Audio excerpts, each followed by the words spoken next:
Hi friends, ராஜா திங்ஸா cooking channel இன்றைக்கி என்ன பார்க்க போகிறோன்னா சூப்பரான ஒரு ஹெல்த்தியான கொத்தவரங்காய் ரெசிபி தான். இது சுகர்காரவங்களாம் சாப்பிடும்போது ரொம்ப உடம்புக்கு நல்லது. இது இப்போ எப்படி செய்யுதுன்னு வாங்க பார்க்கலாம். ரொம்ப டேஸ்ட்டாக செய்கிறது. இது கொஞ்சம் லைட்டாக கசப்புத்தன்மை இருக்கும். இதை லைட்டாக வேக வச்சு எடுத்தும் செய்யலாம். நம்ம டைரெக்டாகவும் சேர்த்து செய்யலாம். நான் இன்றைக்கி வேக வச்சு தான் செய்ய போகிறேன். நான் இந்த காய்க்கு தகுந்தபடி கொஞ்சமாக உப்பு போட்டு இதை க்ளோஸ் பண்ணி நல்லா ஒரு அளவுக்கு வேக வச்சு எடுத்துக்கலாம். பாருங்கள், இந்தளவுக்கு நல்லா கொதிக்குது. இதை இப்போ தனியாக எடுத்து தண்ணியை இருத்துட்டு நம்ம வச்சுக்கலாம். இப்போ அதே கடாயில் ஒரு 2 டேபிள் ஸ்பூன் அளவுக்கு ஆயில் ஊற்றிக்கலாம். இதுக்கு தாளிக்கிறதுக்கு கடுகு உளுந்தம் பருப்பு 1/4 ஸ்பூன் போட்டுக்கலாம். இது நல்லா பொரிஞ்சதுக்கப்புறம் ஒரு பெரிய சைஸ் வெங்காயத்தை இந்த மாதிரி நான் சின்ன சின்னதாக கட் பண்ணி வச்சுருக்கேன். இதையும் போட்டுக்கலாம். இது ரொம்ப சிம்பிளாக தான் இருக்கும், ஆனால் டேஸ்ட்டு சூப்பராக இருக்கும். இப்போ கருவேப்பிலை ஒரு கொத்து போட்டுக்கலாம். வெங்காயம் நல்லா இந்த அளவுக்கு வதங்கட்டும். ஒரு 1/2 ஸ்பூன் இஞ்சி பூண்டு பேஸ்ட்டு போட்டுக்கலாம். டேஸ்ட்டு கொஞ்சம் நல்லாயிருக்கும். இப்போ நம்ம வடித்து வச்சுருக்கோம்ல இந்த கொத்தவரங்காய், இதை இதில் சேர்த்து நல்லா மிக்ஸ் பண்ணிக்கலாம். இப்போ மிளகாய்த்தூள் போட்டுக்கலாம். நான் சின்ன ஸ்பூனில் ஒரு 1.5 ஸ்பூன் போட்டிருக்கேன். நீங்கள் உங்கள் காரத்துக்கு தகுந்த அப்படி கூடவோ குறைச்சோ யூஸ் பண்ணிக்கோங்க. நான் இது கறி மசாலா தூள், இது வீட்லேயே செஞ்சது. இதில் ஒரு 1.5 ஸ்பூன் போட்டுக்கிறேன். இது நல்லா மிக்ஸ் பண்ணி விட்டுக்கலாம். சிம்மில் வச்சு இது பண்ணிக்கோங்க. ஏன்னா நம்ம ஆல்ரெடி வெந்தது தான். நம்ம மசாலாலாம் போட்டு கொஞ்சம் நேரம் லைட்டாக வேகணும். ஒரு 1/4 ஸ்பூன் மஞ்சள் தூள். ஏற்கனவே நம்ம உப்பு போட்டு தான் வேக வச்சுருக்கோம். லைட்டாக பத்தாத மாதிரி இருக்குது, அதனால் நான் இந்த இடத்துல சேர்த்துக்கிறேன். இப்போ எல்லா வேலையும் ஃபுல்லாக கம்ப்ளீட்டாக முடிஞ்சிருச்சு. இப்போ ஒரு அரை தேங்காய் அளவுக்கு எடுத்து நம்ம இதை மிக்ஸியில் நான் தேங்காய் பூ மாதிரி செஞ்சு போட்டிருக்கேன். நீங்கள் துருவியும் போடுங்க, டேஸ்ட்டு சூப்பராக இருக்கும். இப்போ சிம்பிளான டேஸ்ட்டான ரொம்ப ஹெல்த்தியான கொத்தவரங்காய் பொரியல் ரெடி ஆயிடுச்சு. இதை கண்டிப்பாக உங்கள் வீட்டில் ட்ரை பண்ணி பாருங்கள். இப்போ வாங்க சாப்பிட்லாம். ஹாய் ஃப்ரெண்ட்ஸ், டுடே ரெசிபி என்னென்னா சூப்பரான நல்ல க்ரீமியான ஒரு பாஸ்தா ரெசிபி தான் இன்றைக்கி செய்ய போகிறோம்.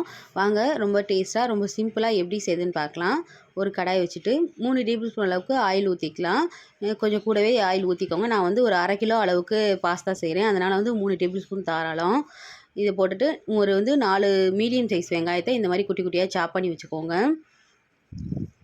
வெங்காயமும் தக்காளியும் எந்த அளவுக்கு நம்ம போடுறோமோ அந்தளவுக்கு நமக்கு கிரேவி கிடைக்கும். நம்ம பாஸ்தா போட்டு கிண்டும் போது நல்லா சூப்பராக நல்லா டேஸ்ட்டான ஒரு கிரேவியாக கிடைக்கும். இந்தளவுக்கு நல்லா மெரூன் கலராக வதக்கிக்கலாம்.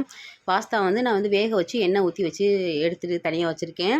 2 பெரிய சைஸ் தக்காளி எடுத்திருக்கேன். நல்லா பழுத்ததாக எடுத்துக்கோங்க, அப்போ தான் நல்லா கிரேவி நல்லா நிறையா கிடைக்கும். சிம்மிலே வச்சு வதக்கிக்கோங்க. ஒரு 1/2 ஸ்பூன் மஞ்சள் தூள். நீங்கள் காரத்துக்கு தகுந்தாப்படி கூட குறைய மிளகாத்தூள் யூஸ் பண்ணிக்கோங்க. உங்கள் காரத்துக்கு தகுந்தாப்படி நான் ஒரு சின்ன ஸ்பூனில் மிளகாத்தூள் போடுறேன். ஏன்னா நான் கொஞ்சம் சிக்கன் மசாலா யூஸ் பண்ணுறதுனால மிளகாத்தூள் கொஞ்சம் கம்மியாக தான் போட்டுக்கிட்டேன். இப்போ சிக்கன் மசாலா கொஞ்சம். இது எல்லாத்தையும் சிம்மிலே வச்சு வதக்கிக்கோங்க. வீட்டிலே அரைச்ச பிரியாணி மசாலா சும்மா 2 சிட்டி அளவுக்கு போட்டிருக்கேன். மல்லித்தூள் 1 ஸ்பூன். இப்போ இது எல்லாத்தையும் சிம்மிலே வச்சு வதக்கிக்கோங்க. ஹையில் வச்சு வதக்க வேணாம்.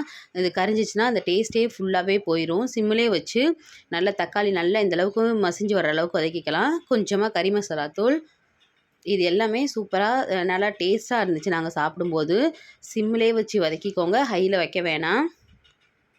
நல்லா அப்போ தான் நமக்கு கொஞ்சம் க்ரீமியாக நல்லா டேஸ்ட்டாக வரும்.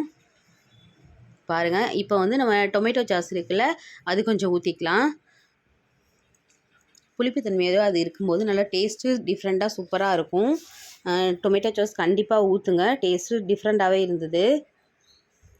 பாருங்கள், தக்காளிலாம் கொஞ்சம் கூட தக்காளி வெங்காயம்னா ஃபுல்லாக முழுசாகவே எதுவுமே தெரியலை. இப்போ இதில் ஒரு 2 முட்டை இந்த வெங்காயம் தக்காளி இந்த மசாலாலாம் நல்லா வெந்ததுக்கப்புறம் 2 முட்டை நான் ஊற்றுறேன். இதே இடத்துல ஊற்றிக்கோங்க, கடைசி ஊற்ற வேணாம். நம்ம இதெல்லாம் வதக்கி முடிச்சதுக்கப்புறம் இந்த இடத்துல நம்ம ஃபுல்லாக வதக்கி எல்லாம் முடிச்சதுக்கப்புறம் இந்த ஸ்டேஜில் முட்டையை உடச்சி ஊற்றிக்கலாம்.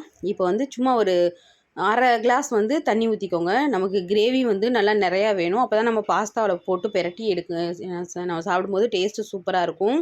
இப்போ தான் நான் உப்பு யூஸ் பண்ணுறேன். உப்பு டேஸ்ட்டுக்கு தகுந்தாப்பில் போட்டுக்கோங்க. நான் பாஸ்தாவிலையும் கொஞ்சம் உப்பு போட்டு வேக வச்சுருக்கேன், அதனால் 2 இடத்துல போடுறதுனால நீங்கள் உப்பு பார்த்து போட்டுக்கோங்க. இப்போ எண்ணெய் ஊற்றி எல்லாம் நம்ம பிசைஞ்சு பாஸ்தா வேக வச்சு வச்சுருக்கோம்ல, அதை இந்த இடத்துல சேர்த்துக்கலாம். பார்க்கவே சூப்பராக கலர்ஃபுல்லாக இருக்குது. இப்போ சிம்மிலே வச்சு வதக்கிக்கோங்க. இப்போ அடிப்பிடிக்கும், அதனால் சிம்மிலே வச்சு நல்லா சூப்பரான நல்லா க்ரீமியான நல்லா கலர்ஃபுல்லான பாஸ்தா சூப்பராக ரெடி ஆயிடுச்சு. இந்த வீடியோ உங்களுக்கு பிடிச்சா லைக் பண்ணுங்கள், ஷேர் பண்ணுங்கள், கமெண்ட் பண்ணுங்கள், சப்ஸ்கிரைப் பண்ணி பெல் ஐகானை ப்ரெஸ் பண்ணுங்கள். கண்டிப்பாக இந்த பாஸ்தா ரெசிபியை உங்கள் வீட்டில் ட்ரை பண்ணி பாருங்கள். பாய்.